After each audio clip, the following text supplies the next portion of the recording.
Hello everyone, আশা করছি সবাই ভালো আছেন। সো এই টি শার্টে আপনারা হয়তো আমাকে আরো 399 বার দেখে ফেলছে, সো সরি অ্যাবাউট দ্যাট।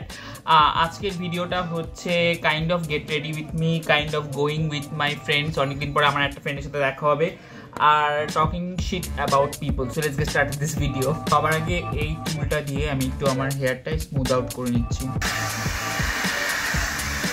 এই সেরামটা কাইন্ড অফ শেষের পথে, তাও আমি একটু বাঁচাকুচা হয়ে লাগাচ্ছি।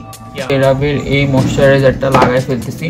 অনেকে আছেন ধরো আমার কাছে সেরাভের এই ময়শ্চারাইজারটার একটা রিভিউ জানতে চেয়েছেন।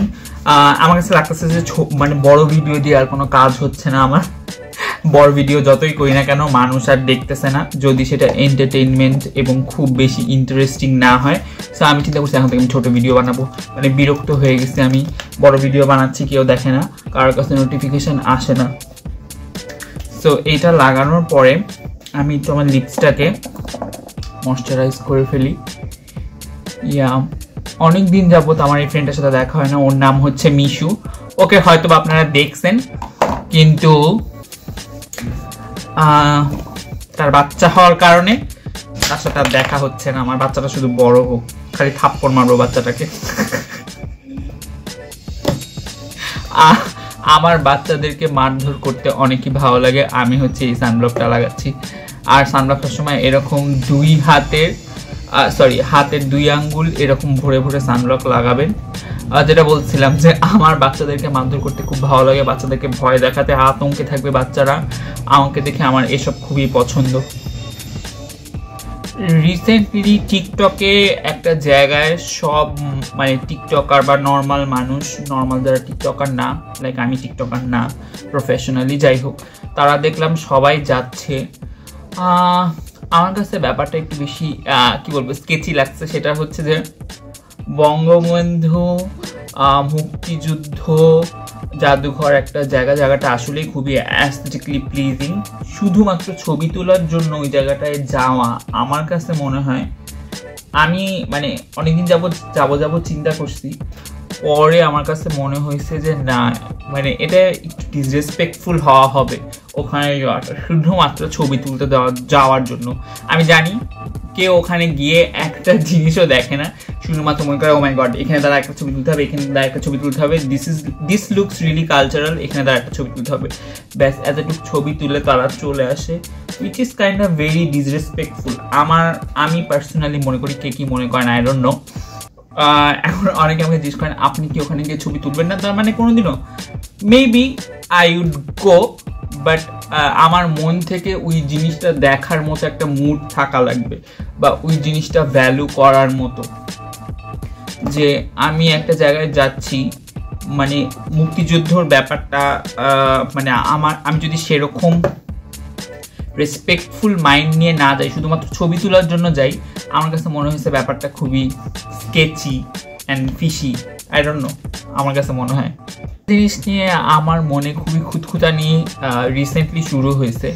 সেটা হচ্ছে যে আমি দেখতেছি দেয়ার আর লট অফ কি বলবো পিপল যারা হচ্ছে নিজেরাই পার্সোনালি গ্রুমড না, তারা হচ্ছে কথায় কথায় গ্রুমিং স্কুল খুলে বসতেছে। সো ইটস লাইক তারা সেরকম একটা আনগ্রুমড মানুষই গ্রুমড করতেছে। আই থিঙ্ক সো আপনারা পয়েন্টটা বুঝতে পারছেন, কারণ তারা নিজেরাই গ্রুম না, তারা নিজেরাই জানে না কোনটার সাথে কি পড়লে ভালো লাগবে, কিভাবে পোজ দিলে ভালো লাগবে, কি বলা উচিত আর কি বলা উচিত না। তারা মডেল গ্রুম করতেছে। দেখলাম 40 জন, 50 জন, 60 জন মানুষ ওখানে। মানে কাদের মানে মাথায় একটু just use your freaking sense, যে এরা আপনাকে গ্রুম করায়, আপনার এখান থেকে গ্রুমড হয়ে আপনি কোনো বেনিফিটেড হবেন। আর কেউ এটা নিয়ে মেবি কোনো কথাও বলেন। আমি দেখলাম যারা ওখান থেকে গ্রুমড হয়ে বেরোইছে, তার মানে গ্রুমিং স্কুল থেকে, আমার মনে হয় না তারা কোনো একটা পজিশনে যেতে পারবে বা যেতে পারছে। আমার কাছে তো লিটারালি এটা একেবারেই মনে হয় না, কারণ খুবই শিটি জিনিসপত্র শিখায় ওখানে। I don't call out name বললে আবার অনেক মানুষ অনেক কিছু অফেন্ডেড হয়ে যাবে। ওয়েস্টার্ন ড্রেস পরলেন আর আপনি একটু কি বলবো একটা মিউজিক ছেড়ে আপনি নর্মালি একটু এরকম করে হেঁটে গেলেন, তাহলেই আপনি স্মার্ট বা ফ্যাশনেবল বা ফ্যাশন ইন্ডাস্ট্রির ফ্যাশন বিষয়ক জিনিসপত্র বুঝে একটা ভালো মডেল হয়ে গেলেন। দুইটার মধ্যে কিন্তু অনেক ডিফারেন্স আছে। অনেকদিন যাবত ইউজ করতেছি। ব্লাশটা আমার কাছে অনেকই ভালো লাগছে। যাদের স্কিন টোন আমার মতো বা আমার থেকে যারা শ্যামলা বা একটু ডার্কার স্কিন টোনে, তাদের এই ব্লাশের কালারটা দিলে খুবই সুন্দর লাগবে। আর এই ব্লাশটা দিলে একেবারেই আপনার হাইলাইটার দেওয়ারও দরকার হবে না। আমি আপনাদেরকে এখনই দেখাচ্ছি। ব্লাশটা আমার খুবই পছন্দের একটা ব্লাশ। তো এইটা আমি অনেকদিন পরে আজকে ব্রঞ্জার লাগাচ্ছি,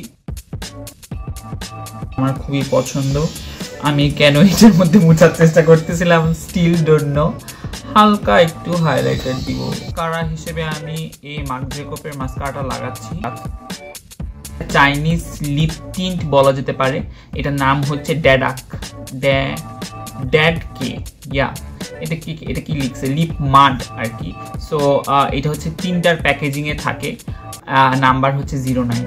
সো এইটা হচ্ছে আমি জাস্ট ঠোঁটে এক সোয়াইপ দিব। দেওয়ার পরে এটা আমি হাত দিয়ে এভাবে ব্লেন্ড করে ফেলি। এর ওপরে আমি যেটা করি, একটা লিপ অয়েল লাগাই। So ladies and gentleman, guys and girls, এটা হচ্ছে আমার ফাইনাল লুক আর এটা হচ্ছে আমার আউটফিট। সো আমি এখন বাইরে যাচ্ছি, কোথায় যাব এখনো ঠিক জানি না।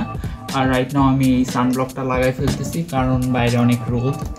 আর আমি হাতে পায়েও সানব্লক লাগাই। আপনারাও বাইরে যাওয়ার সময় অবশ্যই হাতে পায়ে সানব্লক লাগাবেন। তো আমি বাইরে গিয়ে কি করছি, কি না করছি সব কিছু আপনাদের সাথে শেয়ার করব এবং আপনাদেরকে একটু করে দেখাবো। সো আমার ফ্রেন্ড আমাকে KFC-তে আসতে বলেছে অ্যান্ড উনি এখনো আসেননি।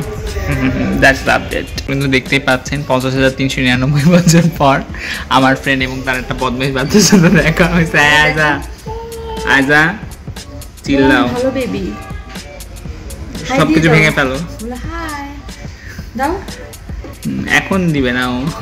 আমরা এখন মানুষের বদনাম করার জন্য KFC-তে আসছি।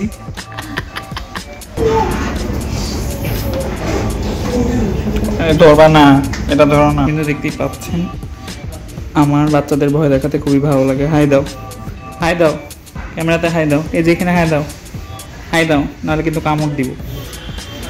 হাই দাও। ও সালাম দিচ্ছ, আচ্ছা খুবই ভালো বাচ্চা, উনি সালাম দিচ্ছে।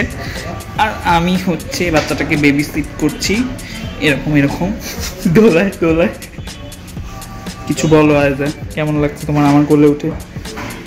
ভালো না খারাপ? ভালো না খারাপ বলো।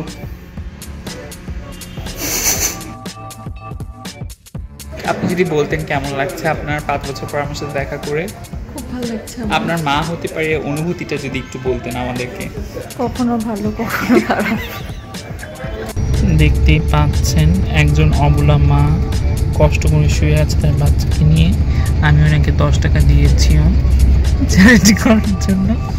আর রাইট নাও এখন আমরা নিজস্ব কিছু পার্সোনাল গল্প করছি, যেটা ক্যামেরার সামনে বলা যাবে না।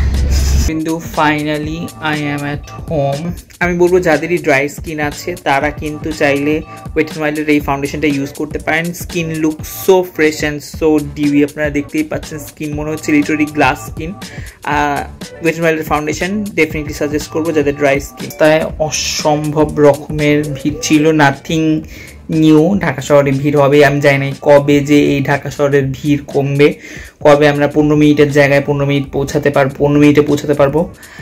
যাই হোক, so thank you very much for watching today's video. খাই দাই ঘুরি ফিরি, খুবই র্যান্ডম একটা ব্লগ ছিল, আশা করছি আপনাদের ভালো লেগেছে। আর এরকম যদি র্যান্ডম ব্লগ আরও দেখতে চান, সো আমার চ্যানেলটিতে সাবস্ক্রাইব করতে ভুলবেন না, আর লাইক কমেন্ট শেয়ার করতে ভুলবেন না। আমি খুবই টায়ার্ড হয়ে গেছি, কারণ আমি লিটারেলি মানে আমি আমার ফ্রেন্ডকে ড্রপ করছি। ওকে ড্রপ করার সময় জ্যাম ছিল মোটামুটি 45 মিনিটসের মতো, আমার আসতে আরও 1 hour 30 মিনিটসের মতো লাগছে। সো হ্যাঁ, অসহ্য। See my next video. সবাই ভালো থাকবেন, সুস্থ থাকবেন, নিরাপদে থাকবেন, আর ঢাকা শহরের জ্যামের সাথে থাকবেন। অ্যান্ড গরমটা পড়েই গেল অফিসিয়ালি। Next video, by.